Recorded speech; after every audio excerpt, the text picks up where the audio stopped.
recipe for the Black Magic chocolate cake batter, but this is such a big cake with 3 layers. We're going to double all of this. So I'll put this aside and show you our ingredients.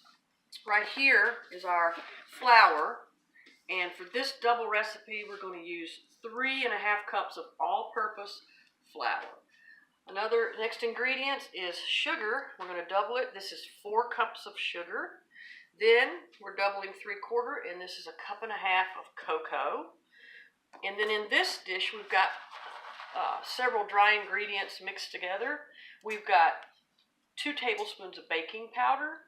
2 teaspoons of baking powder, 4 teaspoons of baking soda, and 2 teaspoons of salt. So those are your dry ingredients. Then we've got 4 eggs. I use 4 large eggs. We're going to use over here, the recipe calls for 1 cup of strong coffee, so we're doubling it to 2. Calls for 1 cup of buttermilk. We doubled it to 2 cups of buttermilk. And the recipe calls for 1/2 cup of vegetable oil, but we're going to use a full cup because we're doubling. And then we've got our real vanilla from Mexico. And the recipe calls for 1 teaspoon, and that's 2 teaspoons of real Mexican vanilla. Okay? Now, the good thing about this recipe is some cake recipes you have to do the dry ingredients over here and the wet ingredients and mix them up. But what we can do with this recipe, which is really convenient, is you just mix it all together, which I really, really like.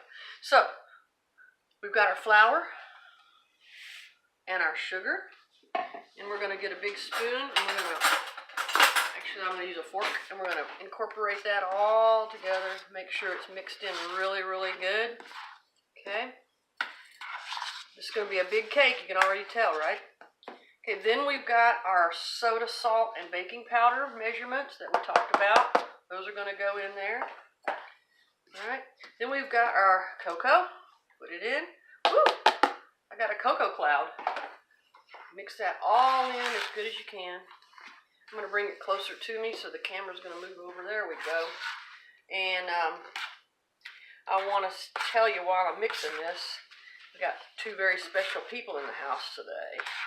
We've got director and producer and interior design for this video. We've got Miss Casey Lloyd and Miss Taylor Young, our granddaughters. And I'm Taylor. They're helping us out. Hey, there she is.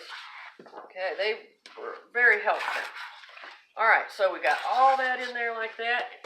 Now we've got a bunch of wet ingredients, but we don't have to do that separate. That's what I was talking about. That's what's really great. Just dump it all in. There goes the oil. All right, we've got our buttermilk.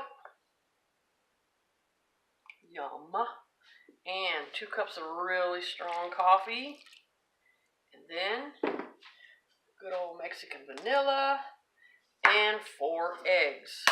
So I always put my egg in a separate container when I crack them because you never know if they're good or bad. There could be something wrong with the egg. So I crack them in a separate container before I put them in there, or if there's something wrong with the egg, that would have messed up the whole batter. So there's 1. Here comes number 2. And 3. And I'm making a mess. And 4. And my handy little helper over there is going to get me a rag and throw these eggshells away for me. Okay, so there you go. Thank you, ma'am. And I'm going to wipe off my hands too in just a minute. Now we got everything in the same bowl. There it is. Make sure you get it all mixed up, even Steven. And that's your batter. And after this, mix this up, we're going to show you how to put it in the cake pans evenly.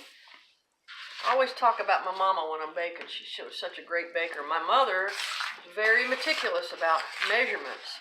And when she would measure a cake batter into the pans, if she had 2 pans or 3 pans, she would take a cup measuring and she would put exactly 1 cup in one, 1 cup in the next, 1 cup in the next. And she'd make the rounds till it was exactly even. That way, when you bake it, your layers come out exactly the same. Okay, so there's that beautiful Black Magic chocolate batter for our cake. All right, it's all stirred up, and we'll come back in a minute and show you the next step. Okay, We've got our cake pans prepared for the oven. We measured out equal amounts in each one, and we're going to put them in a already 350-degree oven until they rise. And if you don't know anything about baking cakes, the way to tell if it's done or not is if the edges leave the side of the pan. Also, you can stick a toothpick or a knife, and if your knife or toothpick or whatever you stick in the middle of the cake comes out clean, that means the cake is done. But this takes about 25 to 30 minutes for all of these to bake. And then after that, we'll show you how to make your buttercream frosting. Oh wait, is it still running? Okay, Taylor has something to say. This is what it might look like. Not exactly, but maybe. Use a little imagination. Thank you. Okay, it's time to make our buttercream frosting for our cake. Now, this recipe, when you make buttercream frosting, if you're gonna like